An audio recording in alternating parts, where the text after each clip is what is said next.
Avec moi, chaque concert est un espace de liberté, c'est-à-dire que tu peux être absolument qui tu veux ce soir, ce que tu veux même, tu peux être une bicyclette.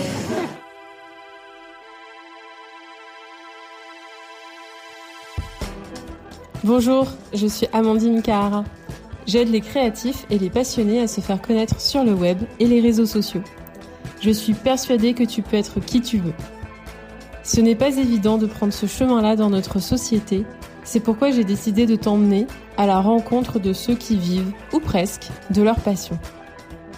Aujourd'hui, je reçois l'auteur, compositeur, interprète L'Enfant, que tu connais peut-être sous le nom d'Antonin Archer, puisqu'il avait lui-même un podcast qui s'appelait Nouvelle École, il y a quelques années. Je suis honorée de le recevoir aujourd'hui.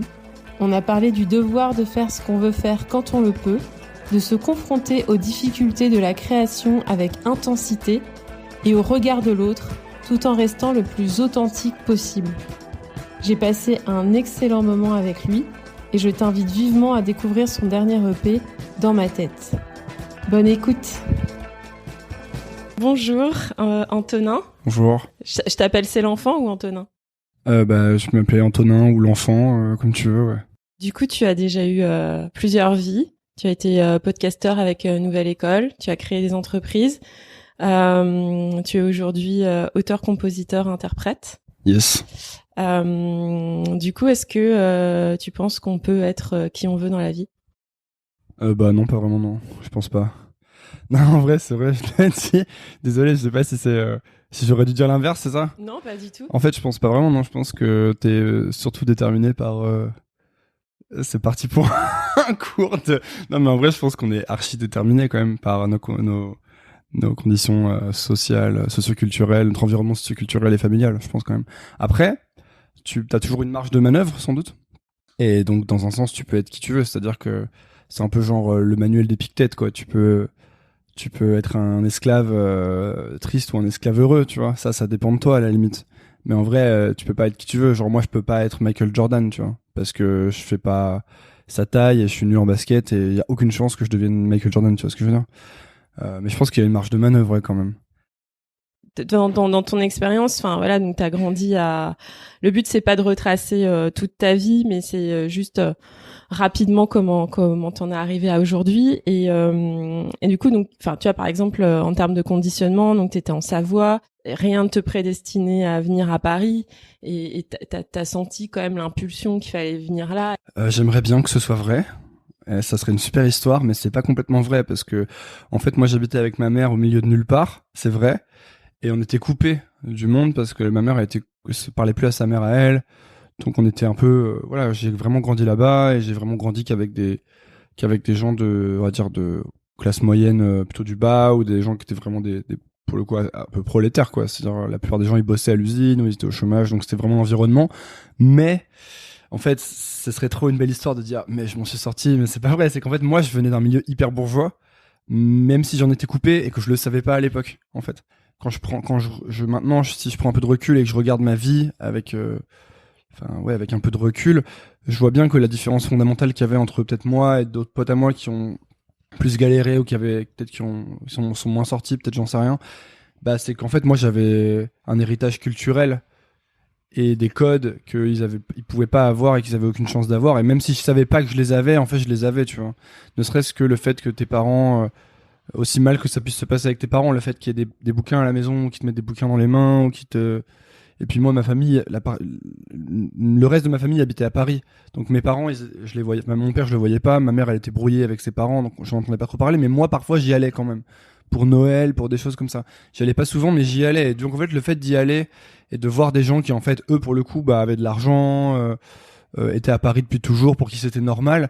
Si tu veux, je pense que ça ouvrait une petite case dans ma tête, qui était c'est possible en fait. Alors que je pense que beaucoup de gens avec qui j'ai grandi, ils ont jamais vu la Tour Eiffel et sans doute ils la verront jamais, tu vois. Parce que c'est même pas qu'ils pourraient pas venir, ils pourraient venir s'ils prenaient un billet de train, mais ils vont même pas ils ont même pas vraiment l'idée de le faire, tu vois ce que je veux dire. Donc j'aimerais bien te dire ouais, je viens de nulle part, je me suis fait tout seul, mais c'est jamais vrai ces trucs-là, je pense.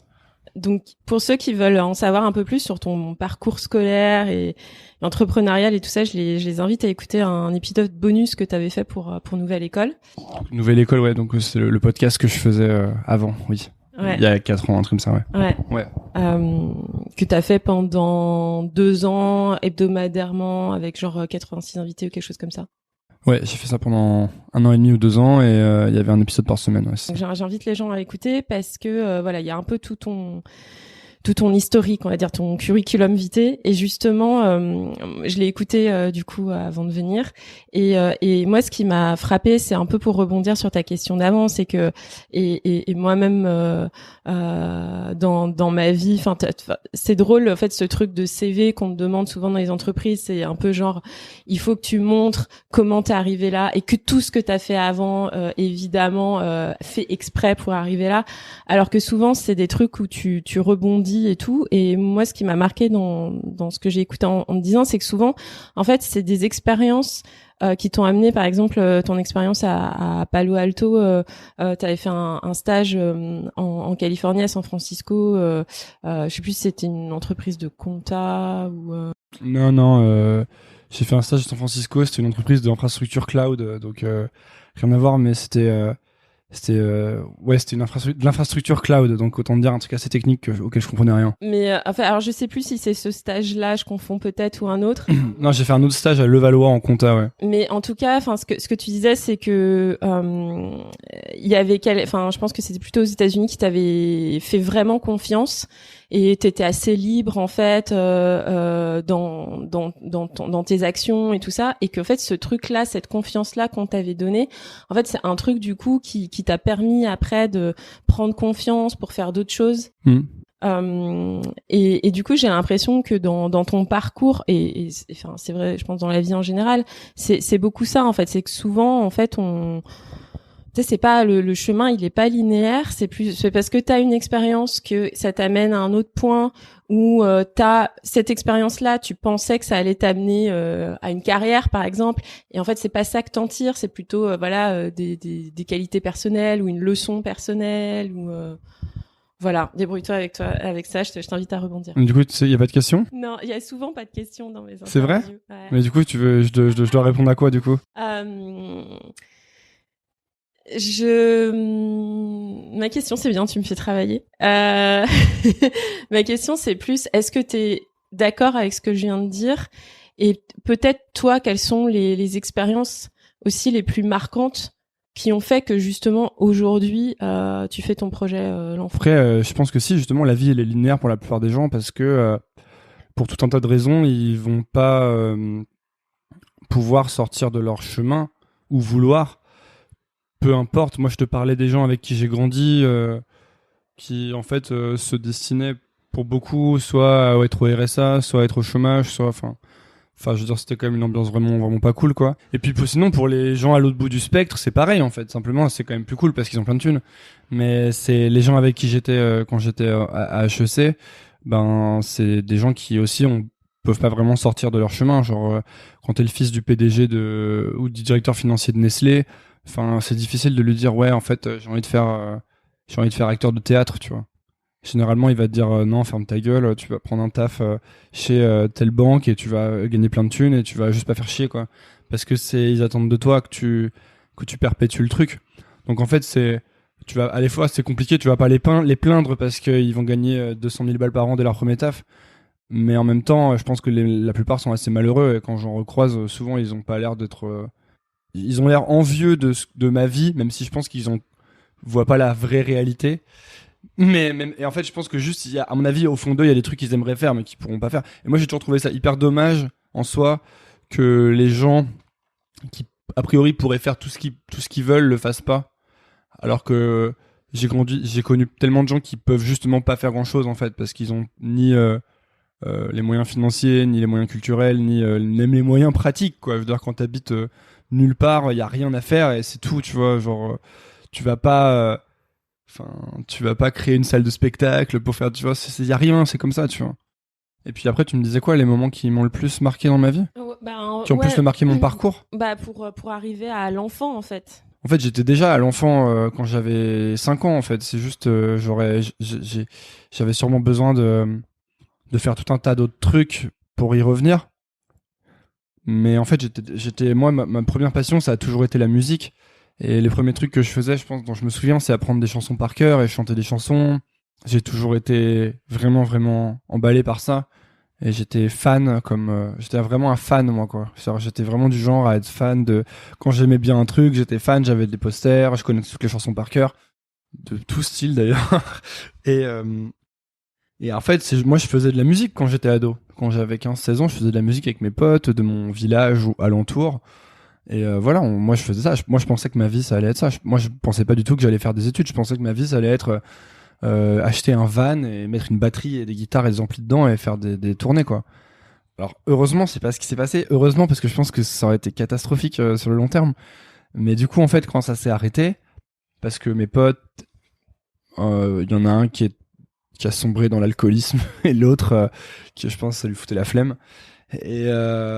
Et ben quand ça s'est arrêté, moi je me suis dit qu'en fait si je faisais pas des études, j'allais rester toute ma vie dans cet endroit en fait et que j'allais jamais pouvoir me barrer. J'ai voulu faire Sciences Po, je l'ai raté. J'ai fait la fac. Tous ces trucs sont déterminants. Enfin, comment dire, tout est déterminant dans le sens rater Sciences Po, c'était déterminant dans le sens où ça m'a fait me rendre compte que j'étais nul et qu'il fallait que je bosse quoi si je voulais faire un truc. Ensuite après j'ai pas eu Sciences Po mais j'ai eu Sciences Po Grenoble un an plus tard et le réussir ça c'était genre OK, c'est possible, tu vois. Même si j'avais toujours en vrai j'avais toujours un bête de syndrome de l'imposteur parce que je sais pas, j'arrivais pas trop à y croire quand je l'ai eu. J'avais entendu quelqu'un qui disait qu'ils avaient fait grandir la taille de la promo parce qu'ils avaient pas de sous et moi je m'étais dit bah voilà, c'est ça, c'est sûr en fait ils ont fait grandir la taille de la promo et en fait moi je fais partie des élèves qu'ils ont pris parce qu'ils avaient pas de thunes et qu'ils voulaient des frais de scolarité en plus et tout, tu vois. Même si j'étais boursier donc je sais pas bien comment ça se passait mais bon.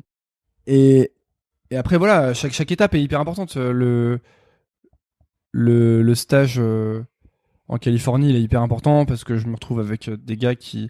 Moi, je me suis toujours dit que le monde du travail, ça avait l'air d'être l'enfer sur Terre. Et je pense, à raison, je pense que c'est objectivement l'enfer sur Terre en vrai. Et là-bas, c'était quand même assez cool parce que les mecs étaient jeunes, ils te cassaient pas trop la tête et puis ils étaient blindés, quoi. Genre, leur boîte, ils vendaient des contrats à des énormes boîtes américaines. Du coup, c'était maxi chill, quoi. On était 5 dans un bureau de, je sais pas, 70 mètres carrés, il y avait une PS4. Moi, je trouvais que après, c'est l'ambiance, je te mets bien d'un côté pour qu'ensuite tu bosses comme un ouf dans ma boîte. Mais dans un sens, ça m'emballait plus à 20 piges que d'arriver à la Défense et d'avoir Jean-Mi en costard gris avec qui me, tu vois, enfin ouais, bref. En gros, chaque moment est déterminant en fait. Enfin, si tu veux, je sais pas si je vais tous te les faire, tu vois. Non, mais c'est des bons exemples. En fait, ce que ça veut dire, je pense surtout, c'est que c'est beaucoup de chance, en fait. Honnêtement. Genre, c'est vraiment beaucoup de chance. Donc, c'est pour ça que la chance, tu la prépares sans doute. Il y a sûrement de l'état d'esprit et des choses que tu fais. Mais en vrai, putain, si j'avais pas reçu ce mail de ce mec en Californie 1 mois avant de commencer mon stage à la Défense, parce que j'étais pris à la Défense chez Ernst Young, enfin EY, et ça, je pense que ça m'aurait tué, quoi, vraiment. Je sais pas, on sait jamais ce que ça donne, mais ben, si j'avais pas reçu ce mail, je serais jamais allé là-bas, tu vois. Et si ça avait pas été cette boîte en particulier, ça m'aurait pas fait cet effet-là et tout ça, tu vois, et comme ça en gros. Donc, je trouve que c'est difficile de se donner des lauriers pour ce qu'on a accompli ou traversé. C'est peut-être utile de se féliciter une fois de temps en temps, de se dire bon, c'est cool, t'as avancé, tu vois, regarde d'où t'es parti, regarde d'où t'es arrivé. Mais en vrai, tu sais, le côté je me suis fait tout seul. Je dois rien à personne et tout. Moi, je pense que c'est vraiment des conneries de A à Z et je pense que c'est un message de merde en plus parce que ça veut dire quoi? Ça veut dire que si si des gens t'ont aidé, ça veut dire que c'est moins bien, tu vois. Je veux dire, c'est un peu con. Voilà. Non, c'est très vrai. De toute façon, c'est un enchaînement de plein de choses. Ce qui se passe. Je voulais, du coup, moi, je suis assez heureuse d'être là en face de toi aujourd'hui parce que même pour moi symboliquement c'est assez fort parce que je me souviens que j'écoutais ton podcast, j'étais justement en entreprise qui était un peu genre mon achievement ultime mais je me sentais pas hyper bien, pas à ma place et j'écoutais ton podcast hyper inspirant et après je suis partie donc j'ai créé mon entreprise Tu peux être qui tu veux et mon podcast. Et du coup, j'ai suivi aussi ton parcours de loin. Il y a cette phrase, alors je sais plus la phrase exacte, mais il y a ce livre de Julia Cameron sur la créativité, où elle dit un truc genre quand t'es journaliste, souvent c'est qu'en fait toi-même t'es un artiste, mais que t'oses pas te l'avouer. Parce que, enfin, il y avait peut-être aussi un peu ça dans Nouvelle École, c'est que tu cherchais des réponses et tout ça pour finalement te trouver toi, peut-être te trouver comment faire, avoir l'autorisation et voilà. Et donc t'as arrêté le podcast, donc aux grandes dames de ton audience. Et puis un jour t'es revenu avec le titre Bienvenue. Donc c'est il y a 3 ans. Ouais. Et là, grosse surprise. Enfin moi, c'est vrai que il y a un côté où t'as joué sur les codes un peu du podcast au début de la vidéo, et en même temps ça frappait très fort, c'était très décalé. Ouais. Et en même temps moi j'avais c'est sûr que moi aussi j'étais assez circonspecte en découvrant ça, et en même temps j'avais tellement d'admiration pour parce que je me rendais compte de ce que c'est de se lancer et de faire ça, quoi. Donc comment c'est venu, pourquoi casser les codes, pourquoi, enfin voilà. Pour ce qui est de le côté quand tu veux être artiste et que t'es journaliste, je sais pas, honnêtement, c'est sûr qu'il y a plein de gens qui sont dans ce qu'on pourrait appeler des fausses carrières, c'est-à-dire que je pense qu'il y a plein de gens qui bossent dans la musique qui rêveraient d'être musiciens ou des choses comme ça. Après, de là à dire que les journalistes sont tous des artistes ratés, je pense vraiment pas. Je pense qu'il y a des gens qui sont journalistes parce que ils veulent être journalistes et c'est ça leur boulot, c'est ça leur passion, tu vois. Moi, je me considérais pas du tout comme journaliste. En fait, je me considérais comme rien du tout. À la base, j'ai juste interviewé des gens. Je savais même pas vraiment que ça s'appelait un podcast. J'avais juste un peu copié un truc américain que j'avais entendu, que j'avais trouvé cool, et je l'avais littéralement copié, hein. Je me suis dit, ah putain, faudrait que je fasse ça, ce serait cool, je pourrais aller rencontrer des gens. Mais moi, je m'en foutais, en fait. Jamais mon but dans la vie, ça a été d'être un podcasteur. Du coup, j'ai fait ça, du coup, ça a fonctionné. Mais du coup, moi, je faisais ça parce que j'étais du père, parce que j'étais sorti de la boîte que j'avais montée après HEC, et en fait, ça m'avait pas plu, quoi. Je me rendais compte que j'avais rien à faire dans ce milieu business, que c'était pas du tout ma personnalité je sais pas, de vendre des trucs à des gens, je sais pas, c'était pas mon truc, quoi. Et en fait, je trouve qu'il y a quelque chose de fondamentalement vicié dans le fait de devoir vendre à des gens, tu vois. Et je suis bien obligé de le faire, hein, parce que moi aussi, je dois faire un peu du freelance des fois pour gagner ma vie, pour pouvoir manger et tout. Mais franchement, je m'en passerais bien, hein, parce que j'ai du mal avec. Je pense que la plupart des gens, ils ont pas besoin de la plupart des trucs qu'on vend, tu vois. Mais c'est super difficile aussi, parce que finalement, c'est toujours les gens les plus pauvres qui ont les moins d'armes pour résister à la pub, pour résister aux gens qui leur vendent de la merde, qui ont fait des cours de copywriting, tu vois. Et en vrai, moi, ça me plaît pas du tout, ça, tu vois. En vrai, tu sors pas indemne de 5-6 ans d'études entre Sciences Po, HEC, de monter une boîte et tout ça, forcément. Même si moi, j'étais un campagnard, on va dire, qui faisait de la musique, en fait, tu sors de là, t'es super formaté quand même. Bah du coup moi c'était un peu mon chemin vers vas-y, qu'est-ce que je suis vraiment, qui est-ce que je suis vraiment, qu'est-ce que je ressens vraiment, qu'est-ce qui m'attire vraiment. Donc, au début je commence avec des types qui font des startups, c'est des potes à moi et tout, puis en fait dès que je peux je branche sur des gens qui ont fait des séries ou qui ont écrit des trucs ou qui sont pâtissiers ou enfin peu importe, mais en gros je me rends bien très vite compte que les gens qui créent des choses ça m'intéresse beaucoup plus, et peu importe ce qu'ils créent, mais qu'il y a quelque chose il y a quelque chose d'honnête dans la création, tu vois, il y a quelque chose de désintéressé un peu, et du coup moi ça me parle, parce que même si la plupart des gens ils essayent quand même d'en faire de la thune, ce qui est normal, hein, faut bien vivre, mais au moins à la base de la démarche il y a quelque chose de désintéressé, alors que dans le business il y a quelque chose d'intéressé, tu vois. Genre il y a des mecs qui m'écrivaient des fois pour racheter mon podcast ou qu'on fasse des partenariats, je sais là mais vous avez rien compris, quoi. Genre pourquoi tu veux que je te vende ce truc que je fais de manière, j'essaie de le faire un peu cool et de pas mettre de pub et tout, pour que t'en fasses de la pure merde où tu vas mettre de la pub et tu vas essayer de vendre des formations de merde aux gens qui écoutent et tout, c'est mort, tu vois. Et donc on en arrive au fait que que je fais de la musique, c'est parce qu'en fait c'était ma vraie passion, et du coup le temps de ce podcast il m'a servi à demander à moi retrouver le courage et le courage de dire mec, en fait c'est vraiment ça que tu veux faire, si tu le fais pas tu vas finir aigri. D'ailleurs je commençais déjà à l'être à des égards, même si je l'étais moins, parce que le podcast c'était quand même cool comme expérience, mais tu vois j'étais allé voir un concert et il y avait l'artiste sur scène qui était un artiste que j'aimais bien, et pendant le concert j'avais le seum, en fait je me disais ouais, ouais mec, c'est de la merde ce que tu fais, t'es un bouffon, moi je pourrais faire mieux, tu vois, truc de rageux. Et en fait je me rendais compte que si j'étais comme ça, parce qu'en fait je voulais trop faire ça, j'aurais trop rêvé de faire ça, tu vois, j'aurais trop rêvé d'être sur scène à sa place. Et je me suis dit, en fait, c'est pas possible, faut que t'arrêtes, peu importe que ton truc il marche ou quoi, on s'en fout, quoi. Enfin, tous les gens m'ont écrit ensuite, mec, t'as arrêté un truc qui marchait. Ben ouais, mais qu'est-ce que tu veux que je te dise? Tu vois, imagine si j'avais fait une boîte de carottes râpées et que ça avait marché, tu aurais voulu que je fasse des carottes râpées toute ma vie, tu vois? Enfin, ça a pas de sens. J'ai la chance de pouvoir, parce que j'ai un bagage un peu, comment dire, éducatif, culturel et tout, je sais me démerder, tu vois? Donc j'ai la chance de pouvoir le faire en fait. Euh, et puis en vrai j'ai toujours un petit filet. Il y a quand même des gens dans ma famille où si j'étais à la rue je serais pas vraiment à la rue, tu vois. Contrairement à certains. Donc je trouve que du coup j'ai un peu le devoir de le faire. Tu vois. Genre je peux le faire donc j'ai le devoir de le faire. Et du coup ben le vrai truc que je voulais faire c'était la musique. Sauf que j'avais aucune idée. Moi j'avais pas fait de musique depuis je sais pas. J'avais pas fait de musique depuis 9 ans, tu vois. 8 ans. J'avais pas touché une guitare quasiment. Ou j'avais rien fait. J'avais jamais fait de prod de ma vie. Et du coup, je me suis dit, ben, let's go. Let's go. Et j'ai fait 9 mois de prod.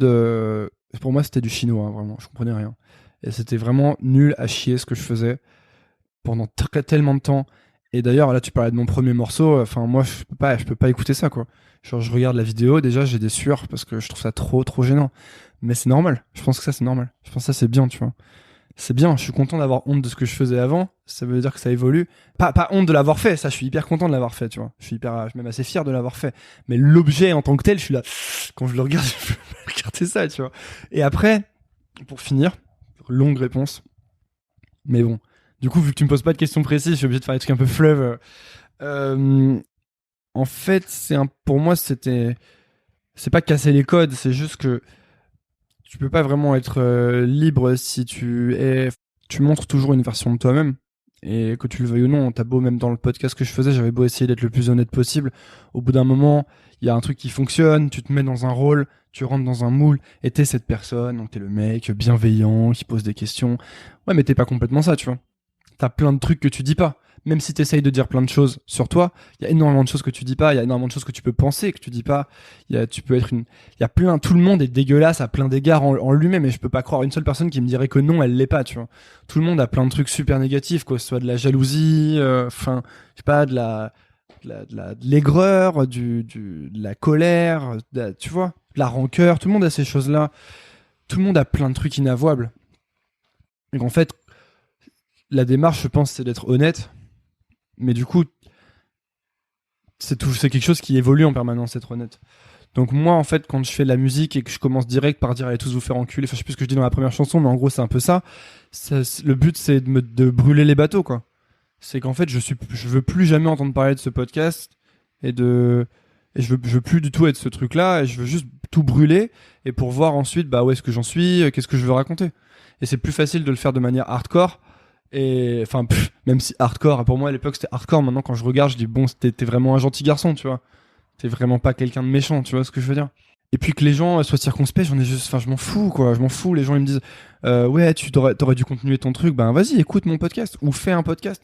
Mais en fait, si tu veux, les gens qui écoutaient ce truc-là ont pas vocation à aimer ma musique et c'est très bien. Si tu pleures. Ouais, je suis hyper émue par ce que tu dis. Bon. Ouais, désolée. Ok, j'avais pas l'impression que c'était genre trop émouvant, mais ok, pourquoi pas. Bref, voilà, c'est ça que je veux dire. C'est en fait, parfois les gens ils sont en colère parce je pense qu'ils sont attachés à ce que t'étais pour eux. Mais moi, je m'en fous, quoi. Honnêtement, hein. Je leur dis, j'en ai rien à foutre de ce que j'étais pour vous, parce que moi, il faut que je vive ma vie, tu vois. Il faut vraiment que je vive ma vie, sinon je vais être malheureux. Et tu me vois à 45 ans dire aux gens que c'est quoi ta passion, comment on fait pour faire ce qu'on veut dans la vie, ça aurait pas de sens. À partir du moment où je sais ce que je veux faire dans la vie, j'ai plus besoin de poser la question. Ce serait même mentir que de poser la question, puisque la réponse m'intéresse pas. Tu vois. Donc let's go.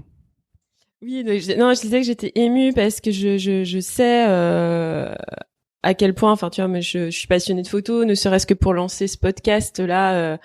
Tu vois, c'est entre guillemets juste un podcast, mais moi ça m'a demandé j'ai tergiversé pendant 15 ans pour le lancer, pour faire le graphisme du logo là. Enfin, tout a été, tu vois, une espèce de montagne que je me mettais. Enfin, à un moment donné, tu parlais dans d'autres interviews de barrières qu'on se met, mais c'est exactement ça. Donc, du coup, voilà, c'est pour ça que ça m'émeut parce que je vois bien le saut que ça a dû être voilà. Et quand tu dis brûler les bateaux, c'est une expression qui me parle beaucoup. Mais moi, il y a un truc qui m'a quand même hyper frappé très vite. Donc, même si effectivement, je pense qu'il y a ça aussi qui a dû choquer les gens, c'est qu'il y a quand même beaucoup enfin, ça parle aussi beaucoup de drogue et de meufs enfin, moi, je me suis pas attachée à ça, si tu veux, parce que j'allais dire entre guillemets. Alors moi, j'écoute pas forcément beaucoup de rap, beaucoup de nouvelles scènes, ça c'est sûr, mais j'ai envie de dire, entre guillemets, je suis désolée si je choque certaines personnes en disant ça, mais j'assume, j'ai été entre guillemets à l'école Orelsan, c'est-à-dire que ouais, il y a eu le shitstorm avec sale pute et tout ça, mais en même temps après il nous a fait des trésors, tu vois, et je lui en veux pas de ce truc-là. Ouais, enfin moi je dirais même plutôt que ce sont les trésors, hein. C'est le truc du début, mais pas forcément sale pute en l'occurrence, je m'en fous un peu de cette chanson, mais c'est pas ouf, je trouve. Mais pour moi, ce qui est, pour moi, ce qui est vraiment bien dans Orelsan, c'est le début. Hein. Après, j'aime bien les chansons sur la suite, mais bref.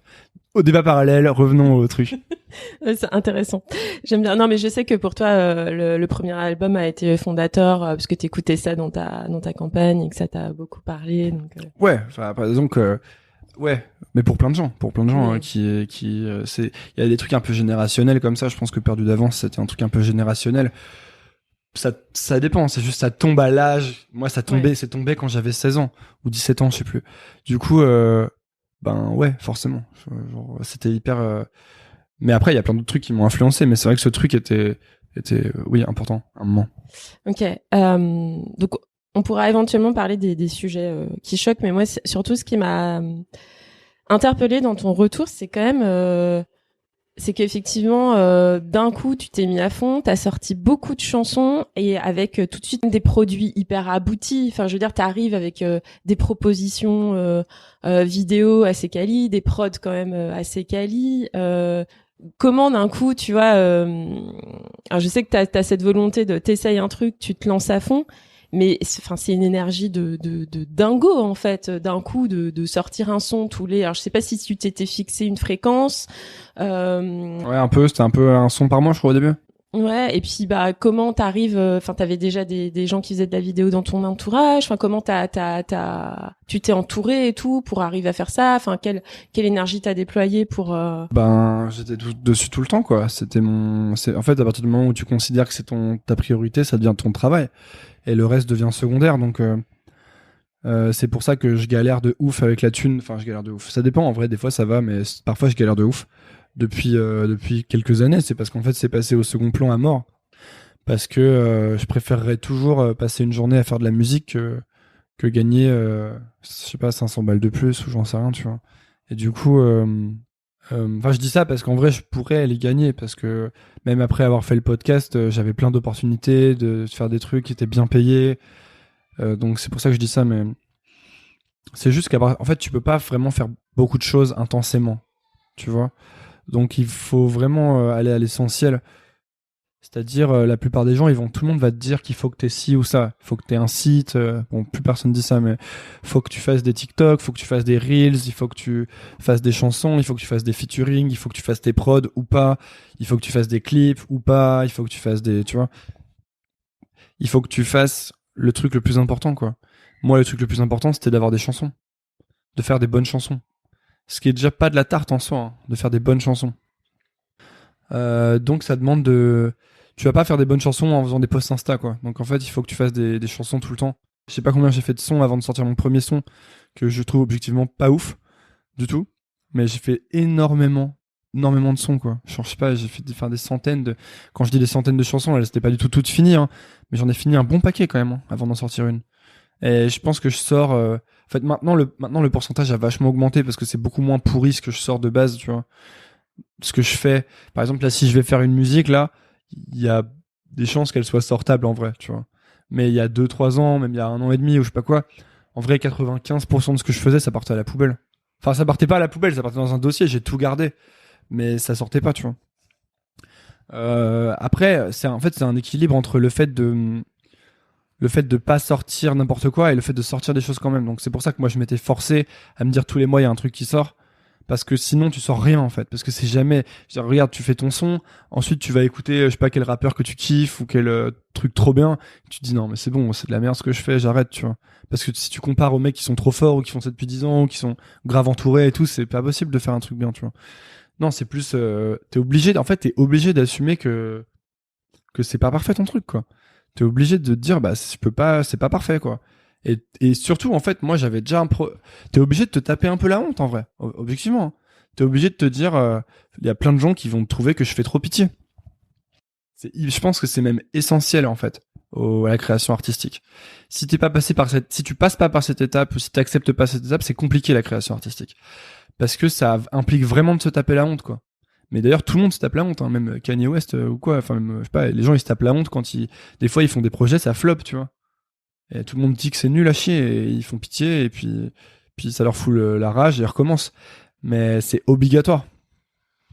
C'est obligatoire. Les gens qui font rien, c'est les gens qui attendent de faire le truc parfait, mais ça arrivera jamais. Après, quand tu parles de comment s'entourer, pour ce premier clip, j'avais mon pote Léo avec qui j'avais fait un film déjà, vite fait une fois, un Nikon, là. Et donc, il m'a aidé. Mais il m'a aidé parce que c'était mon pote, tu vois. Il m'a pas aidé parce qu'il aimait bien ma chanson, je pense, hein. Ça m'étonnerait vraiment. Vraiment, je te jure, ça m'étonnerait. Ensuite, j'ai eu mon pote Étienne qui m'a aidé, donc c'est des potes, tu vois. Au début, quand t'as de la chance. Mais si t'as pas de pote qui peut t'aider à faire une vidéo, tu fais ta vidéo, tu vois. Moi, j'en ai fait tout seul des clips, hein.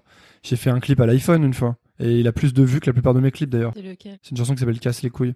Et il a plus de vues, il a 30 000 vues ou je sais pas quoi, alors que j'ai fait des clips où on s'est cassé la tête de ouf et il y a 0 vues. Enfin, ce qui en soi est un autre débat, encore une fois, mais c'est possible, tu vois. Ou alors c'est possible de pas faire de clips. Là, je pense que je vais plus faire de clips pendant un moment. Parce que ça fait trop chier, et que c'est trop long, et que, tu vois, j'ai envie de faire de la musique. En fait, je pense que t'as toujours un truc essentiel que tu dois faire, et t'es pas obligé de te parasiter avec le reste. Tu vois, tout à l'heure, tu me parlais du montage sur ton podcast, tu me disais, ouais, c'est chiant parce que je veux monter, du coup, je sors pas d'épisode parce que le montage est trop long, arrête de monter. T'arrêtes de monter, au moins ton truc il sort. Faut juste se dire, moi, ce qui est important pour moi, c'est que la musique sorte et que je fasse de plus en plus de musique et qu'elle s'améliore. Moi, je m'en fous, je veux pas être réalisateur, tu vois, pour l'instant. On verra après. Voilà, moi j'étais aussi impressionnée parce que tu vois, tu dis faut se consacrer à l'essentiel, mais en même temps, je pense qu'à un moment donné, comme tu disais, c'est que t'avais la volonté que ça sorte, t'avais la volonté d'obtenir ton public, et même sur Insta et tout, enfin là t'as cliné un petit peu avec la sortie du nouvel EP dont on va parler, mais t'avais quand même un rythme hyper régulier, tu faisais des freestyles, enfin tu t'amusais aussi à fond avec les formats d'Insta et tout, quoi. Ouais. Et du coup Putain, j'adore. Merci Antonin, parce que Antonin est la personne qui m'oblige à poser des questions. Non, mais je sais pas, en vrai, sinon, en fait, le truc, c'est que sinon, je raconte ma life, je peux partir en couille dans tous les sens, mais J'adore. Non, mais c'est super de t'avoir pour ça, parce que ça m'oblige à travailler là-dessus.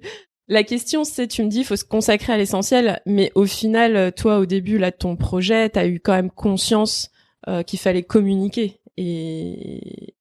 Et donc t'as communiqué, t'as fait beaucoup de visuels et beaucoup de, enfin tu vois, tu me parlais de TikTok et tout, mais t'as quand même tu t'es beaucoup lancé dans Insta et dans les vidéos, quoi. Et il y a toujours pas de questions. Non, ouais. Mais vas-y, hein, je suis patient.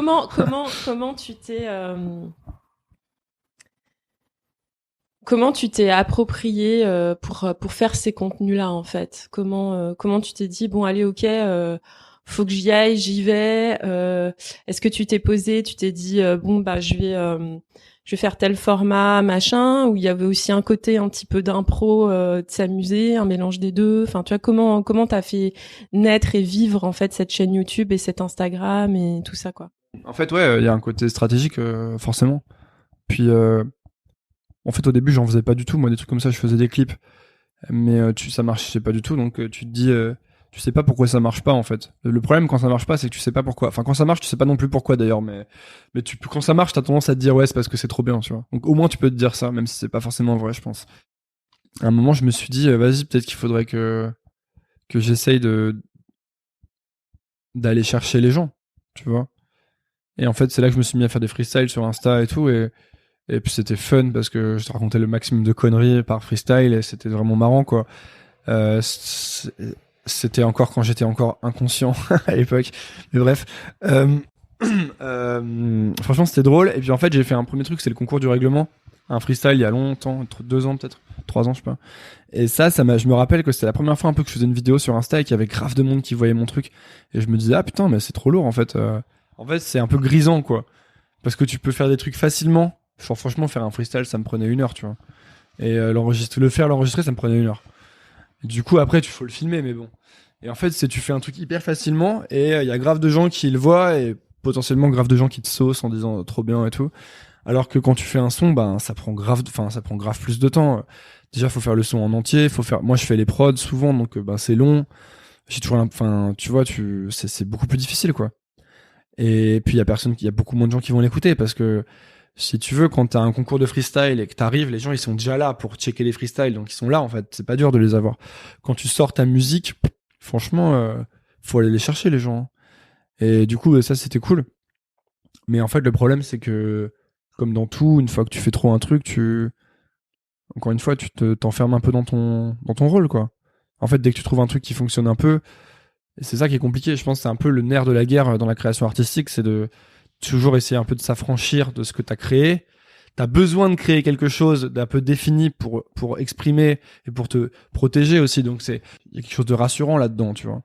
Mais en fait, au bout d'un moment, ben, comme dans tout, mais en fait, si ça te fait plus marrer fondamentalement, c'est que c'est plus trop marrant pour toi et c'est sûrement plus marrant pour les gens d'ailleurs. Moi, ce que j'aimerais devenir, c'est un peu les trucs que j'admirais quand j'étais plus jeune, plus petit, les artistes qui m'ont énormément marqué. Et du coup, ces artistes, je les ai pas connus parce qu'ils faisaient des freestyles Insta de 50 secondes. Je les ai connus parce qu'ils faisaient des albums de ouf, tu vois. Et tu vas pas créer Nevermind en faisant des freestyles Insta, quoi. C'est pas possible, en fait, parce que c'est pas le même travail. T'es là, sur Insta, tu travailles pour que les gens kiffent. Alors que quand tu crées un truc artistique, tu travailles pour que ce soit stylé. Enfin, je pense, normalement, en vrai. Pour que ce soit original, pour que ce soit différent, pour que ce soit stylé, pour que ce soit bien, tu vois. Pour que ce soit valable artistiquement. Et moi maintenant, j'avoue que je me remets plus dans cette démarche, même si je garde l'aspect com, c'est-à-dire que je veux pas être un puriste ni de l'un ni de l'autre. Je crée et je vais me dire, je vais quand même faire de la com. Là, tu vois, je vais faire des TikTok et tout. En vrai, je trouve ça marrant. Je peux trouver ça marrant de le faire d'une certaine manière. Mais le truc, c'est que si tu le prends comme un boulot, genre maintenant tu fais des TikTok tout le temps parce qu'il faut faire monter ton compte et tout, franchement, ça rend ouf quoi. Puis en plus, tu dois faire des trucs de dingue. Enfin. Pour le coup, tu peux vraiment faire pitié, je trouve, et enfin trouver que tu fais pitié toi-même, quoi. Et ça, c'est relou, tu vois. Quand tu sors un truc et que tu fais, pourquoi j'ai fait ça? Genre, je suis vraiment un mongol, tu vois. Alors que quand tu fais de la musique et que tu fais des musiques et que tu trouves ça bien, bah, c'est hyper gratifiant comme truc, c'est hyper gratifiant. Tu te dis, putain, j'ai grave progressé et tout. Quand t'écoutes tes vieux trucs, ça, c'est cool. En fait, ce que tu dis, c'est que la com, il faut que ce soit, qu'il y ait quand même une part où tu t'amuses un peu, stratégique, et que ce soit au service de faire connaître ta musique.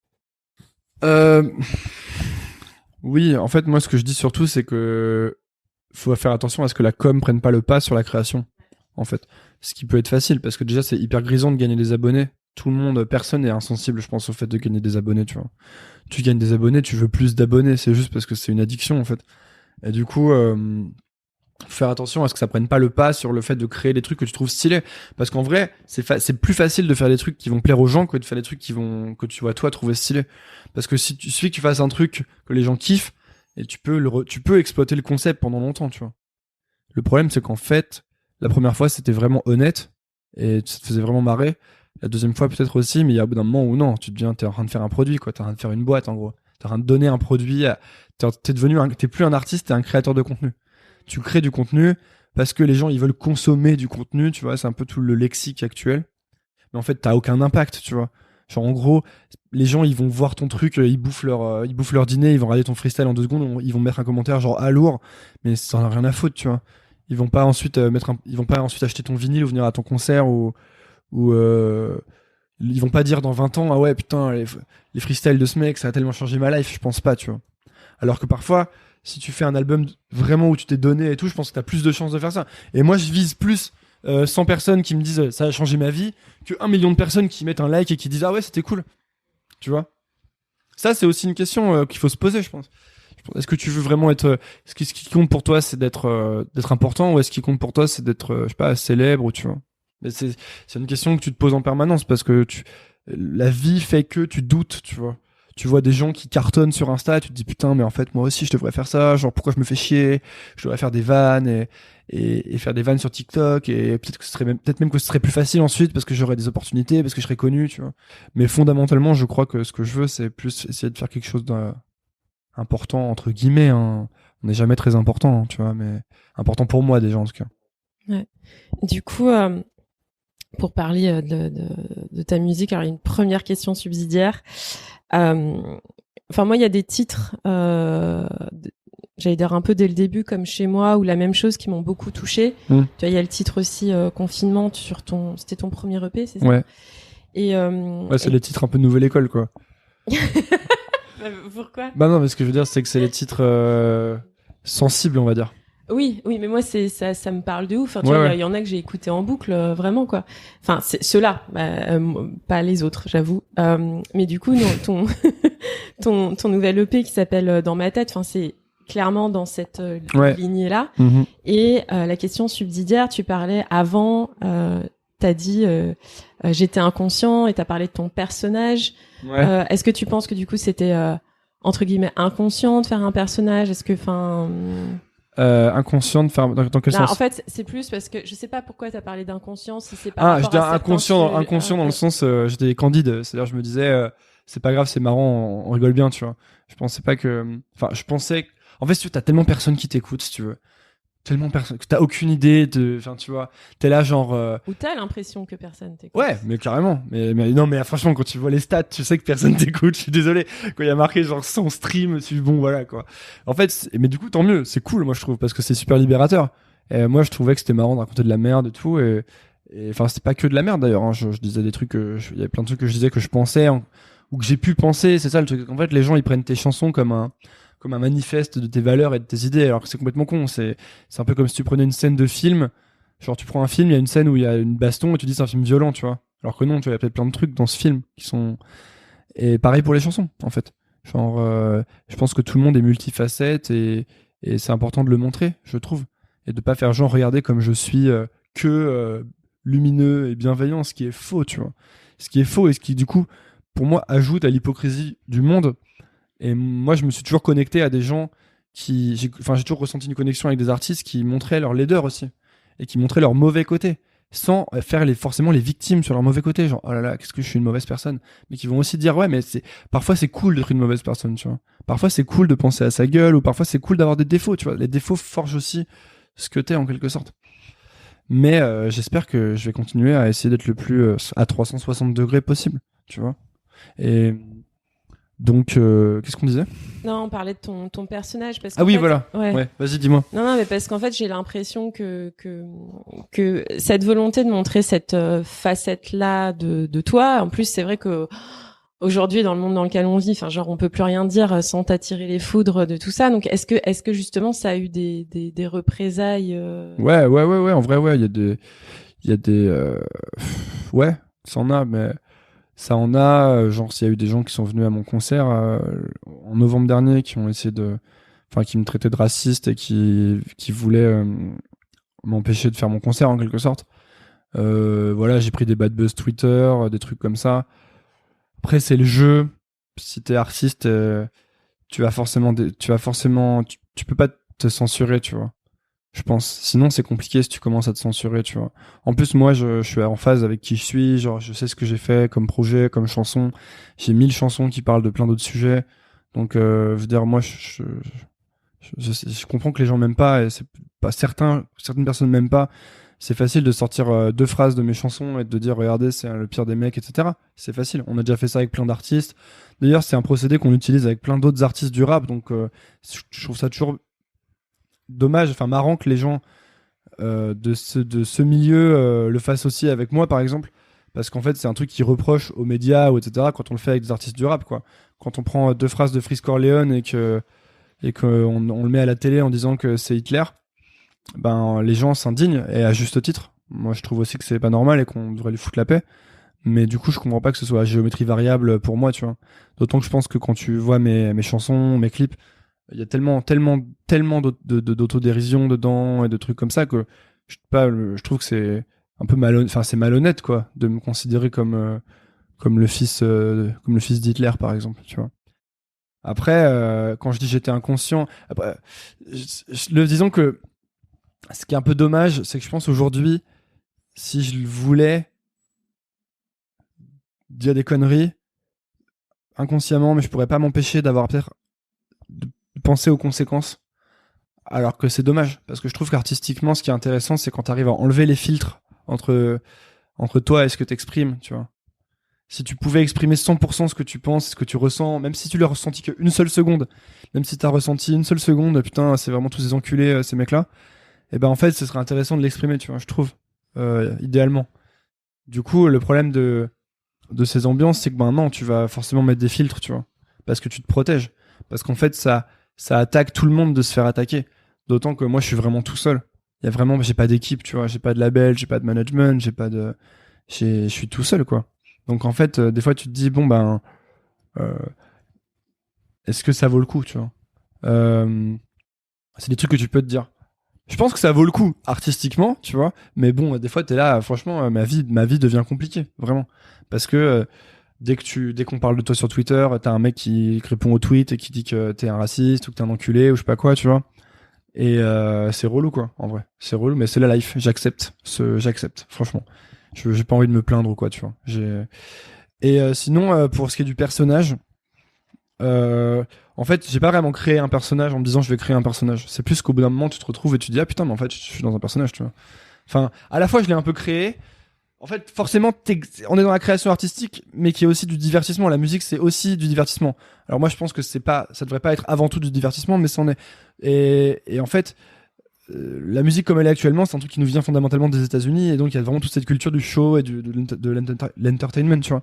Donc t'exagères, et c'est lié aussi à ce que je raconte dans mes chansons. Je trouve que on est forcément dans l'exagération, quoi. C'est plus marrant, mais que ce soit en stand-up, en chanson, en cinéma, c'est toujours plus marrant d'exagérer, de grossir le trait. Sinon on s'emmerde, quoi. Si t'es tout le temps dans la nuance. Enfin, je sais pas, peut-être qu'il y a des artistes, genre Vincent Delerme, peut-être qu'il est dans la nuance, j'en sais rien, je connais pas trop, mais moi, je me fais chier à mourir, tu vois. Moi, j'aime bien quand... Et puis le rap, c'est une culture d'exagération, vraiment. C'est une culture d'exagération. C'est une culture de punchline, tu vois. Donc tu dis la punchline la plus forte que tu puisses dire. Tu vas pas la tiédir parce que tu vois, ça a pas de sens. Donc, tu te retrouves nécessairement à être dans la caricature, mais c'est ça aussi qui est marrant, tu vois, je pense. Et sauf qu'au bout d'un moment, peut-être t'en as marre de faire de la caricature, ou tu vois. J'aimerais vivre sans peur du lendemain, ces voix dans ma tête. Un jour de plus, c'est juste un jour de moins, à tourner dans la fête. Je me sens vide, j'ai failli tout arrêter hier. Est-ce que tu l'aurais su? Si j'avais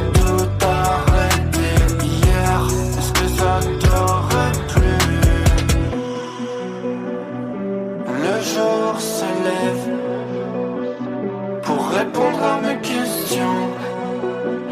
J'ai peur d'être obsolète. J'ai peur du temps qui passe. Oh. Du coup, ouais, donc ton EP dans ma tête, donc qui est sorti le mois dernier. Donc j'ai l'impression que justement c'est un peu l'enfant.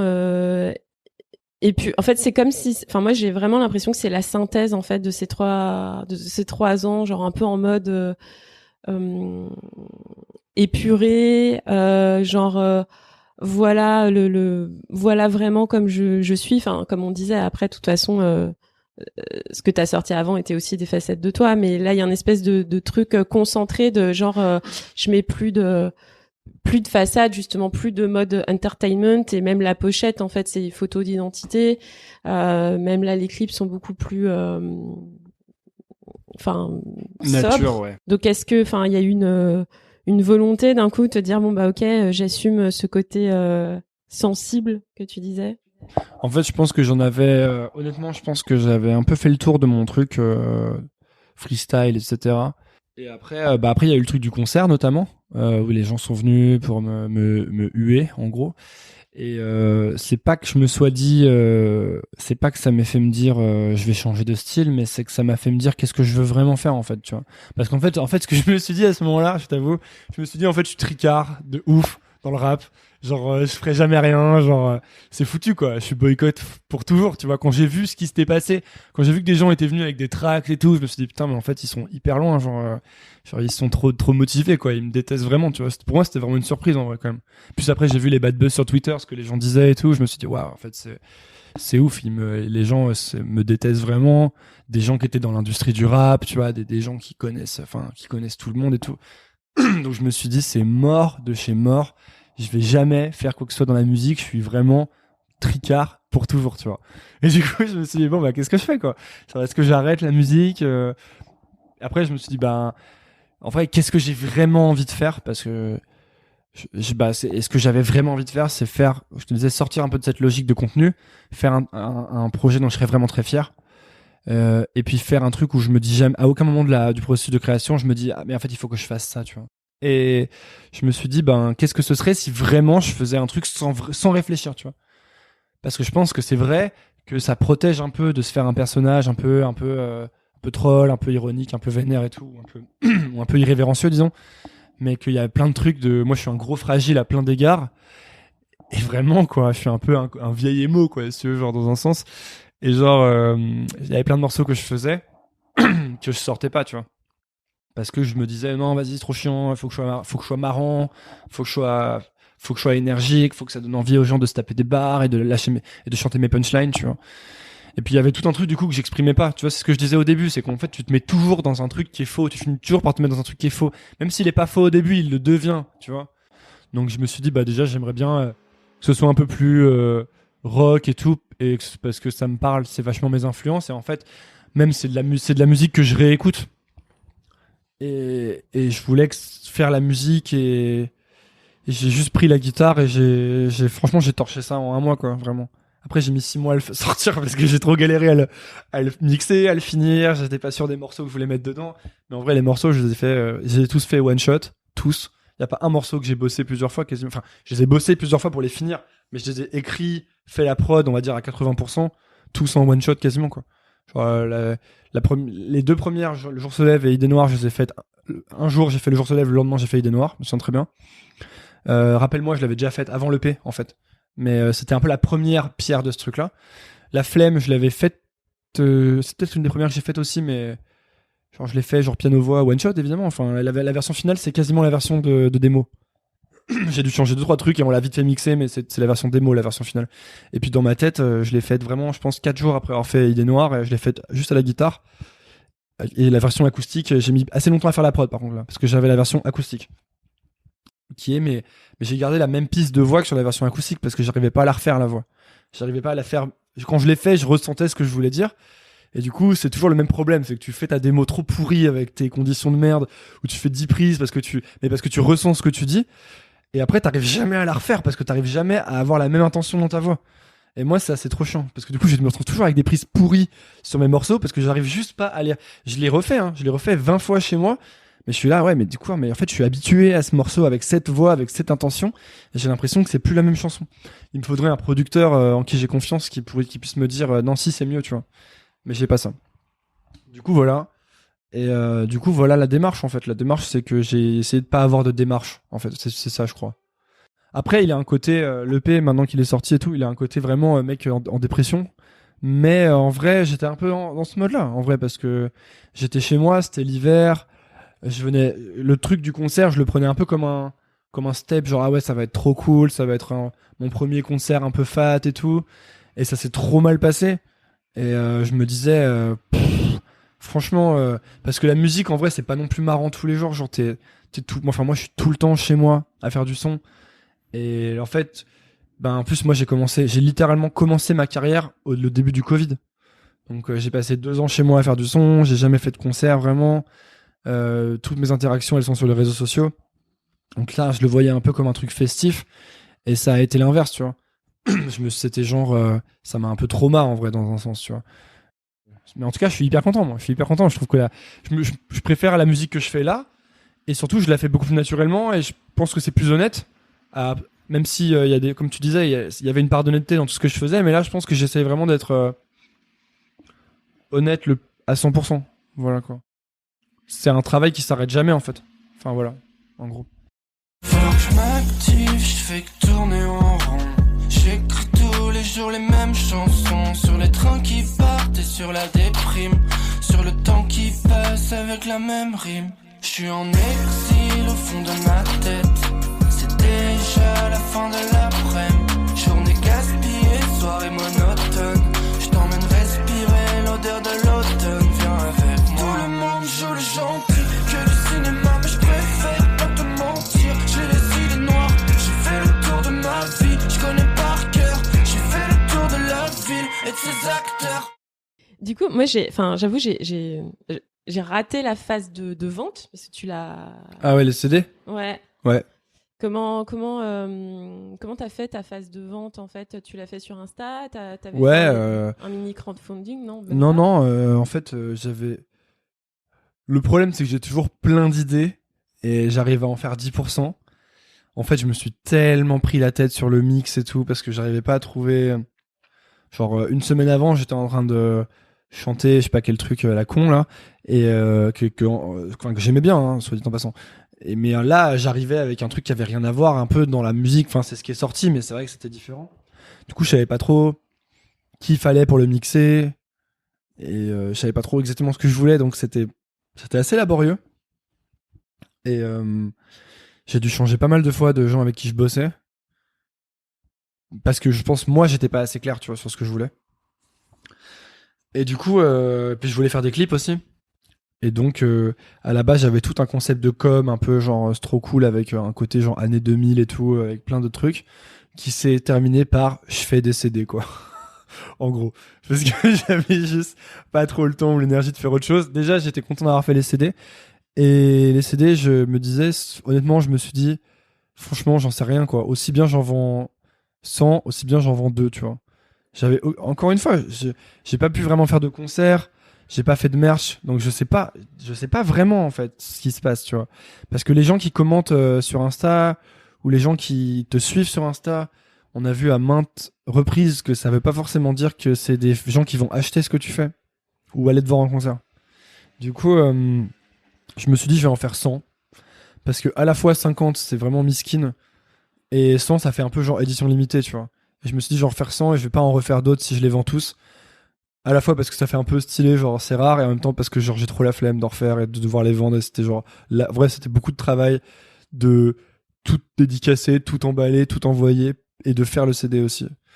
Parce qu'il faut faire des trucs bien précis aux dimensions et tout. Et t'as trop peur de faire de la merde parce que sinon tu vas recevoir 100 CD qui sont ratés, tu vois. Et donc j'ai tout vendu sur Insta, ouais. Et avant même la sortie de l'EP, donc j'étais très content. Après voilà, c'est tout petit quoi, c'est 100 CD, tu vois.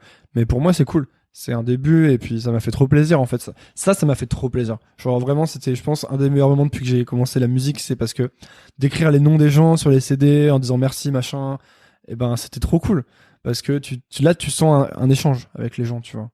Et en vrai, je pense que même si des fois je dis que je m'en fous et tout, en vrai je pense que t'as besoin un peu de ça quand tu crées parce que sinon tu sais pas trop pourquoi tu le fais, tu sais. Quand ça marche pas trop et que, enfin, disons que ça marche pas assez pour que tu gagnes de la thune vraiment, ou que tu puisses en vivre, ou que tu puisses faire des trucs hyper fun, genre faire des gros concerts ou quoi. Ben, en fait, d'avoir ça, tu te dis, ou c'est comme quand les gens, tu les croises et qu'ils te disent qu'ils aiment bien ce que tu fais, c'est cool, tu vois. C'est ça qui fait qu'en fait, je le ferais quand même s'il y avait personne qui écoutait, parce que j'aime bien faire de la musique, mais je le ferais pas avec autant d'intensité, tu vois. Donc ces trucs-là, ça te donne de la force de continuer à mettre l'intensité et à être exigeant. Je voulais te demander parce que t'as quand même commencé avant le Covid finalement. Ouais. Et je me dis, toi, t'as quand même fait le choix tout de suite de sortir. Alors peut-être aussi parce que entre guillemets, t'es un enfant d'Internet, non pas parce que t'es né à la période d'Internet, mais parce que tu aimes Internet et que t'as utilisé Internet et parce que dans ta vie pro, nouvelle école, tout ça. Mais parce que tu vois, moi je connais plein de musiciens et tout, qui du coup eux ne sont pas Internet, qui sont vraiment plus en mode entre guillemets vieille école. On va faire des petits morceaux dans les on va faire des bars, tu vois, et on va jouer nos morceaux, machin, et un peu, tu vois, genre un peu en mode caché, machin. Après, je sors un EP que personne n'écoute vraiment, mais j'essaie de passer par les labels. Enfin, tu vois, un peu un circuit, machin. Alors que toi, t'as vraiment choisi le circuit opportunité du web, tu vois. Moi, je l'ai fait parce que je l'ai fait parce que c'est par défaut, quoi, que je l'ai fait. Genre, puis non, allez, ok, soyons honnêtes à 100%, c'est aussi parce que j'aime bien rester chez moi j'aime bien faire mes trucs dans mon coin sur mon ordi, ok. Mais à part ça, tu l'as dit, en fait, la réponse, elle est enfin, même s'il n'y a pas vraiment de question, mais la réponse est dans ta phrase. C'est quand tu dis ancienne école. Je pense que, faut vivre avec son temps. Ça veut pas dire que ça doit affecter ce que tu crées. C'est pas parce que t'es à telle époque que tu dois faire tel truc qui est à la mode. Je pense que ça, c'est absurde, en fait. Mais en revanche, si tu dois adopter les nouvelles méthodes, je pense, comment fonctionne le monde ou l'industrie du truc. Si t'as envie que ça donne quelque chose. Encore une fois, si t'as pas envie et que t'es très bien à faire tes concerts dans ton coin et tout, je pense que c'est très bien. Faut faire ça, tu vois. Mais moi, j'avais envie que, ce que j'aimerais, c'est que ce soit ma vie, en fait, la musique, tu vois. Donc, enfin, déjà, là, actuellement, je vis ma vie de rêve, en fait, même si j'y pense pas assez. Je suis beaucoup trop en train de me dire, putain, il y a ça qui va pas, il y a ça qui va pas, il y a ça qui va pas, ça marche pas assez et tout. Mais en vrai, tu m'aurais dit il y a 5 ans que je serais en train de faire ça, je t'aurais dit, mais je signe immédiatement, téléporte-moi là-bas, tu vois. Et donc, c'est pas que je suis de la culture internet, c'est que je pense qui n'est pas de la culture internet. Je pense que les gens qui sont pas de la culture internet, je sais pas où ils vivent, mais il faut qu'ils se mettent sur internet, quoi. Non, mais vraiment. Il y en a beaucoup, je pense qu'il y a beaucoup de gens qui nous écoutent, ou mes clients et tout ça, clairement. Non, mais en fait, il faut qu'ils aillent sur internet, c'est genre obligé, quoi. Je peux pas croire qu'il y ait des gens qui soient pas sur internet, en vrai, j'ai vraiment du mal à y croire. Genre, c'est quoi? Qui y sont, mais qui consomment un peu de loin le contenu, et tu sais, il y a toute cette espèce aussi de peur de tout. En fait. Oui, voilà, c'est ça. C'est qu'en fait, quand tu vas sur Internet, t'es dans la big arène, quoi. Là, non, mais c'est vrai. Genre, t'es en mode gladiateur dans l'arène et tu vas, comment dire, tu vas ressentir ce que c'est que vraiment faire un truc qui intéresse personne. Mais c'est hyper important, je pense. Genre, de se taper des bides. Quand t'es comédien de stand-up, tu vas devant des salles, tu te tapes des bides jusqu'au jour où tu fais marrer quelqu'un, mais c'est pas t'arrives et tout le monde se marre, genre t'es Louis C.K. direct, quoi. C'est pas comme ça. Et je pense que c'est vrai que c'est rassurant. Je pense que je vois un peu le profil de gens dont tu parles, qui va faire son projet, attendre de trouver toute l'équipe, quelqu'un qui va le faire en sorte de sortir. C'est sûrement rassurant. Ça doit pouvoir marcher pour des gens. Mais je pense que, en vrai, statistiquement, c'est un peu une erreur si tu veux que ton truc il fonctionne. Mais je crois qu'aussi, enfin, tu l'as dit, il y a le côté arène sur Internet, mais sauf qu'en fait, la différence, c'est que si tu fais un bid dans une salle de stand-up et qu'il y a 3 personnes, tu vois, il y a 3 personnes qui vont s'en souvenir, alors que potentiellement, je pense dans l'inconscient collectif, tu vois, c'est sur Internet, ça va rester à vie, ça va te poursuivre. Ouais, mais en fait, ta vraie valeur, c'est les derniers trucs que tu fais. Genre, si tu reviens tout le temps et que tu fais des trucs mieux, on peut quand même se foutre de ta gueule avec ce truc, mais limite, ça peut être, même toi, tu peux en rire, tu vois. De t'être tapé la honte à un moment. Je me rappelle d'un truc. Tu peux arrêter de bouger. Pardon. T'inquiète. Ça tape contre la table, c'est ça? Ouais, je crois. Ah, ok, pardon. Excuse-moi. Je me rappelle d'un truc vraiment hilarant. C'est Grégoire qui chante Oasis à la gare SNCF. Je pense que beaucoup de gens connaissent cette vidéo. Sinon, allez la voir, c'est vraiment. Je trouve que rien que d'y penser, ça me fait rire, en fait. C'est un des trucs les plus drôles qui existent. C'est vraiment nul, quoi. Mais. En vrai, je pense que si Grégoire faisait des chansons de ouf toutes les semaines, tous les mois depuis cette vidéo, je pense qu'on l'aurait pardonné, tu vois. Et quand il en rirait même lui, je pense. C'est sûr, par contre, si tu restes dessus et que t'arrêtes de faire de la musique, ouais, c'est compliqué. On se rappelle de ça, tu vois. En plus, d'ailleurs, je pense que la plupart des gens, ils ont pas que ça à foutre de se rappeler de tes mauvais trucs. Hein. Les gens, ils pensent pas trop à toi, tu vois. Les gens, ils pensent à eux, ils pensent à leur life, à combien eux, ils ont fait de likes sur Instagram. Tu vois, ils vont voir, ça rassure tout le monde de voir de la médiocrité chez les autres. Tu peux te foutre un peu de leur gueule et ça fait du bien, tu vois. Tu vois un gars qui fait un truc ridicule, t'en parles à tes potes, tout le monde se marre un bon coup.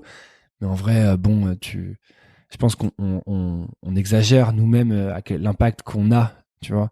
Genre moi, si je fais un truc honteux, je crois que c'est la fin du monde et que les gens vont se rassembler dans des salles pour en parler jusqu'à la fin des temps et se foutre de ma gueule. Mais non, en fait. À la limite, ils vont le faire une fois et puis ils passent à autre chose, quoi.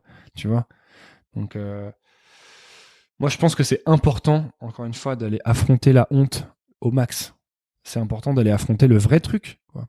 De prendre le truc de plein fouet, tu vois. C'est ça qui libère, en fait. C'est quand tu te tapes vraiment des bides, quand tu te tapes vraiment la honte, et ben en fait, c'est ça l'humilité. Parce que la racine latine de l'humilité, donc j'ai oublié, mais en gros, c'est quelque chose qui est lié au fait d'être proche du sol, en fait. Et c'est-à-dire arrêter de se prendre pour un... En fait, il y a une certaine arrogance dans le fait de croire que le truc que tu fais devrait marcher. C'est arrogant, en fait. Malgré tous les trucs qu'on peut dire, genre, ouais, non, je doute trop, etc. Tu doutes trop, mais tu te dis quand même que ça devrait marcher parce que t'es pas prêt à supporter un bide, tu vois. Alors que c'est ça, le chemin. Le chemin, c'est que tu vas bider, tu vois. C'est classique, quoi. Et je pense que c'est hyper important. Et en fait, l'humilité, c'est de se prendre des baffes dans la gueule jusqu'au moment où tu dis, ok, je vaux rien et il faut vraiment que je fasse mes preuves.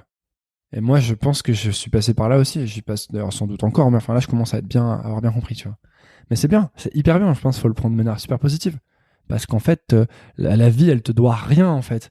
Enfin, elle te doit pas un succès éclair, d'être le petit génie, d'être la méga star, tu vois. Donc faut aller le chercher, ton truc, tu vois. Et puis, voilà, enfin, en gros, voilà, je pense que j'ai fait le tour de ce que je voulais dire, mais du coup, je pense que de toute façon, si tu veux y aller, il y a un moment où tu vas devoir affronter la réalité. Donc, tu peux te cacher aussi longtemps que tu veux. Il y a un moment où il faudra l'affronter, quoi qu'il arrive. Si tu fais tout ton truc que t'as préparé dans ton coin, t'as travaillé dessus pendant 2 ans, tu le sors et évidemment, il bide, c'est très dur, voire plus dur que si t'avais bidé en faisant un truc direct sur Insta, parce que t'aurais pu en faire un autre le lendemain, tu vois. Plus tu mets d'attente dans un truc, plus c'est dur. Tu vois ce que je veux dire? Oui, très bien. Voilà, en gros. Et du coup, comment tu fais? Parce que dans une interview, tu disais que en fait, t'as peur, donc tu ne fais rien, et puis après tu fais des trucs, mais tu continues à avoir peur. Donc comment tu fais pour peut-être que maintenant t'as l'habitude et tu vis avec, et voilà, mais enfin est-ce que t'as quelque chose dans ton quotidien pour arriver à te motiver, à ne pas avoir la flemme La drogue, tu veux dire? Non. Non, c'est une blague. En fait, non, j'ai grave la flemme. Je procrastine pas mal. J'essaye de bosser tous les jours. J'essaye d'être clean en vrai. En vrai, j'essaye de faire attention à ma santé parce que je suis pas hyper forcément toujours stable émotionnellement, et parfois je peux me mettre dans des modes de vie qui sont fun mais qui sont délétères pour ma santé mentale, on va dire. Enfin, santé mentale, c'est un grand mot, hein, mais disons stabilité émotionnelle plutôt. Et j'ai besoin de ça, en fait. Je pense qu'on a besoin de ça pour créer, pour être performant, on va dire, quoi. Même si la création, c'est pas de la performance, mais bref. Et non, j'ai la flemme, hein, comme tout le monde. Simplement, je pense que j'ai vraiment envie de faire ça, quoi. Genre, en fait, ce qui est bien avec ce genre de projet, c'est que si t'as pas envie de le faire, tu peux pas le faire. Personne, si la musique, mettons la musique, hein, si c'est pas vraiment un truc que t'as en toi et que tu veux faire, tu peux pas le faire. Tu peux pas le faire, tu pourras pas le faire parce que c'est trop de journées de merde. Il y a trop de journées où tu te dis mais ça va jamais rien donner, je suis nul et ça va rater, tu vois. En gros, même s'il y a des journées où tu te dis je suis le mec le plus fort du monde, c'est trop stylé, je suis trop fort, tu vois. Enfin, ça change, mais il y a des journées comme ça, il y en a plein. Donc si t'es pas fondamentalement convaincu que c'est ça que tu veux faire, c'est un peu comme un couple. Genre en vrai, si t'es pas vraiment convaincu que la personne, tu veux vraiment être avec elle et que t'as pas décidé, c'est un choix aussi que tu fais, tu vois. C'est pas juste t'es amoureux et puis t'en as marre, tu vois. C'est un choix que tu fais d'être avec cette personne parce que il va y avoir des jours de merde.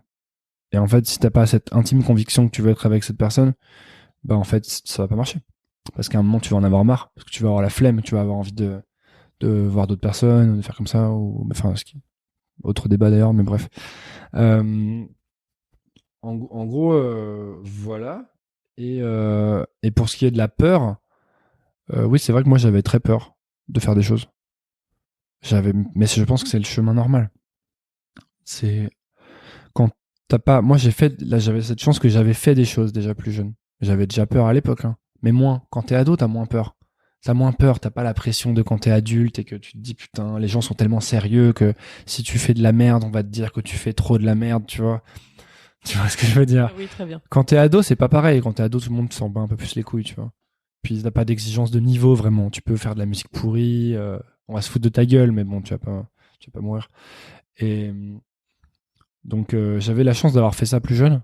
Donc déjà t'as une porte qui est ouverte, tu te dis je l'ai déjà fait, tu vois. Mais bon, ça m'a pris 9 ans de refaire de la musique, hein, donc ça va pas changer grand chose à ma vie. Et pareil, quand j'ai fait mon podcast, j'avais super peur. Quand j'ai essayé de créer des boîtes / produits, j'avais peur. Maintenant, j'ai peur aussi, hein. J'ai peur. J'ai pas peur de faire des chansons parce que j'en ai fait plein. Mais j'essaye d'avoir peur en fait. J'essaye d'avoir peur dans ce que je fais. C'est important. Je pense que c'est un peu une boussole. En gros, ça veut dire que t'es en train de faire un nouveau truc, de faire un truc que t'as pas fait. Tu vois, moi quand j'ai fait mon EP, là, j'avais un peu peur. En vrai, j'étais là, ouais, qu'est-ce que je me livre beaucoup. Ça change pas mal de ce que je pouvais faire avant. Est-ce que les gens ils vont, tu vois, tu te dis forcément qu'est-ce que les gens vont penser. Et après tu te dis mais de toute façon je peux pas créer en pensant à ce que les gens vont penser. Tu vois, c'est pas possible, ça peut pas marcher dans ce sens-là. On t'incite à penser dans ce sens-là. Je pense que beaucoup de gens te disent de penser dans ce sens-là, mais moi je peux pas faire ça. Je trouve que c'est je trouve que tu le vois quand les artistes commencent à créer en pensant à ce que l'audience va penser. Et donc ça, pour des artistes, même certains dont on a un peu parlé d'ailleurs là, je trouve que ça se voit en fait. Et moi, ça me parle beaucoup moins, quoi. Tu vois, genre, je préfère des gars ou des meufs qui font des trucs complètement absurdes qui marchent pas du tout, mais au moins tu sais qu'ils l'ont vraiment fait honnêtement. Tu vois, des artistes qui parfois sont au top du top du top, puis ils font un truc rien à voir, tu te dis, tu comprends pas ça pourquoi ils ont fait ça, mais en fait ils ont fait leur truc, quoi. Et moi je trouve ça stylé, ça, tu vois. Alors, je trouve ça vraiment stylé. C'est un truc que je valorise vachement, en fait. Je valorise vachement le fait de pas se mettre dans sa zone de confort artistiquement et le fait de changer, d'avancer vraiment et même si ça marche, d'avancer, en fait, parce que on s'en fout que ça marche, en fait. On s'en fout. Enfin, c'est cool, ça fait kiffer, hein, mais on s'en fout, tu vois, artistiquement. Dernière semi-question. Est-ce que finalement, c'est pas parce que, enfin, tu disais aussi, pareil, dans une autre interview que faut se souvenir, voilà, du truc que, en fait, on va mourir, donc il faut faire ce qu'on a envie de faire. Et en fait, en t'entendant, je me dis, c'est, tu vois, de garder ce truc-là de peur et tout. Et tu parlais d'intensité émotionnelle et enfin, moi aussi, hein, j'ai aussi des phases. C'est pas toujours évident quand on est sensible, quand on est frappé de plein de fouets par les émotions et quand tu es capitaine de ton navire, de ta boîte ou de ton projet, peu importe le projet d'ailleurs, qu'il soit musical ou autre. Donc quelque part, j'ai pas envie d'évaluer les gens qui nous écoutent en disant ça, mais je l'ai été pendant longtemps. Il y a un truc un peu rassurant de rester dans les clous. Tu vois, dans une entreprise, de machin, parce que, enfin, tu vois, t'as une espèce de stabilité. Tu parlais aussi des finances, et que c'est un vrai enjeu, et de, voilà, est-ce qu'on a un filet ou pas, et voilà. Mais est-ce que dans ce parcours, je me perds peut-être en disant tout ça, mais c'est, en fait, au final, c'est pas rester vivant, tu vois, c'est à chaque fois, c'est accepter, la vie qui te traverse, les émotions, te dire, bon, là, j'ai été là, j'ai fait ça, mais aujourd'hui, c'est plus juste. Moi, j'ai plus envie de faire ça. Et du coup, t'es un peu là où on t'attend pas. Donc effectivement, pour les gens, c'est déstabilisant. Tu restes pas dans ta case. Mais en même temps, tu restes vivant, en fait. C'est être fidèle à la vitalité. Et... Ouais, en fait, il y a deux trucs opposés. Il y a le besoin d'appartenance à la tribu, qui fait que c'est difficile de faire des choses parce que la tribu, elle est par nature conservatrice et conformiste. Et il y a le besoin aussi de se sentir vivant. Et c'est sûr que pour ça, il y a besoin, je pense, de nouveaux désirs en quelque sorte. Mais je sais pas vraiment ce que tu voulais me poser comme question là-dessus. En fait... mais en gros, il y avait pas de question. Hein. Si je dois poser une question, enfin sauf si tu veux. Non, je veux bien que tu poses une question. Ouais. Ah, sinon la question du coup n'a rien à voir, mais j'ai beaucoup aimé ton petite intervention. C'est est-ce qu'aujourd'hui tu te sens à ta place? Parce que je sais qu'il y a eu pas mal de moments dans ta vie où tu t'es pas forcément senti à ta place. Est-ce que là aujourd'hui à l'instant T tu te sens à ta place? Non. Enfin, je pense que je fais ce que j'ai envie de faire. Ouais. Mais je sais pas ce que c'est ma place. J'ai arrêté de penser à ça, je crois, parce que je crois que c'est juste un besoin d'appartenance en fait. Et du coup, le problème de ce truc-là, c'est que j'y arrive jamais vraiment en fait. J'ai beaucoup essayé d'appartenir à plein d'univers différents. Et déjà, je me sens pas chez moi à chaque fois. Et ça s'explique, je pense, par mon parcours, ma vie. J'ai jamais vraiment été au même endroit très longtemps. Donc non, j'ai un peu arrêté avec ces histoires d'être à sa place. Il y a pas de place en fait, ça veut un peu rien dire quoi. Donc je pense que j'essaie juste de faire en vrai, j'essaye de passer du bon temps, même si c'est pas nécessairement facile tout le temps. Si ça continue, moi je suis content si ça continue à bouger, même si en fait c'est bien aussi d'aller en profondeur sur les sujets, tu vois. Ça crée aussi un sentiment de bonheur quand même, quoi. Et là, le fait de faire de la musique depuis 4 ans bientôt, 4 ans je pense, je sais pas, c'est plaisant en fait. C'est plaisant d'approfondir, de progresser vraiment, tu vois. Donc je pense que je vais faire ça quand même un moment encore. Et comment tu... Alors, du coup, c'est pas la dernière question, mais comment tu t'entoures, du coup, là, comment tu trouves les gens pour t'accompagner dans ton projet Il n'y a pas grand monde qui m'accompagne. Hein. Il y a Mario qui m'aide avec les clips, ça c'est clair. D'ailleurs, big up à Mario. Non, mais j'ai des potes qui m'ont aidé, ça c'est clair. Mais c'est des potes. Enfin, en fait, c'est des gens que tu rencontres. En fait, tu fais ton taf, tu fais de ton mieux, tu le partages. Et c'est ça ta carte de visite, en fait. C'est tout, quoi. Genre, c'est pas, tu vas pas voir des gens qui font des trucs stylés et tu leur dis, hey mec, j'aimerais que tu m'aides. Non, parce qu'ils s'en foutent, en fait. S'ils font des trucs cool, ils ont forcément plein de gens avec qui ils peuvent bosser. Donc c'est toi, tu fais des trucs du mieux que tu peux, tu les partages du mieux que tu peux, et ensuite, il se passe des choses. Ou pas, tu vois. Mais il se passe forcément des choses, je pense, en fait. Même quand t'es nul, au début, il se passe des choses, parce qu'il y a d'autres gens qui débutent, qui peuvent vouloir bosser avec toi, tu vois. Donc, pour moi, c'est ça, c'est tu fais ton truc, tu le partages, c'est ta carte de visite. Et le reste, c'est pas, y a pas de méthode pour s'entourer. Des fois, je suis là, genre, comment networker, comment machin, je pense que c'est des conneries, tout ça. T'as pas besoin de networker, en fait. Si ce que tu fais, ça défonce, les gens, ils sont intéressés par ce que tu fais, même si, je pense vraiment, tu vois. Après, tu peux aller serrer des pinces de temps en temps, networker et tout, mais globalement, si tu vas networker et que tu fais de la merde, ou que tu fais rien, tout le monde s'en fout, quoi. Tu peux dire bonjour à autant de gens que tu veux, ils en ont rien à foutre. Ça les intéresse pas, tu vois. C'est normal. Donc, pour moi, ça part d'abord de ton truc à toi.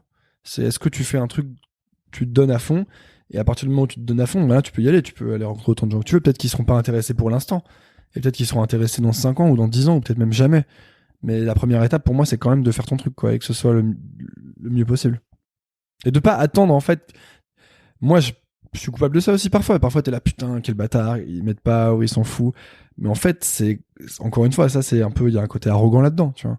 Il faut juste se détendre et être patient, ce qui est pas facile pour moi, en général. Mais c'est important. Et du coup, la suite, là, donc tu disais que tu allais sortir un nouveau son. Est-ce que tu as un peu une vision de la suite, comment tu vas procéder Ouais, j'ai envie de faire beaucoup de musique, là, donc je vais sortir un son par mois, je pense, pendant 4 mois, au moins, voire 6 mois. Et puis, et faire des concerts si je peux. Et puis, voilà, quoi, juste faire ça, c'est ça le taf, en fait. Hein. Le taf, c'est faire de la musique. Et donc, moi, je vais faire ça. Et je vais essayer de faire grossir mon projet et de faire de la meilleure musique surtout, de faire du mieux que je peux. Voilà, c'est fini. Merci beaucoup Antonin, l'enfant. Merci. C'était très chouette. Grave, merci beaucoup.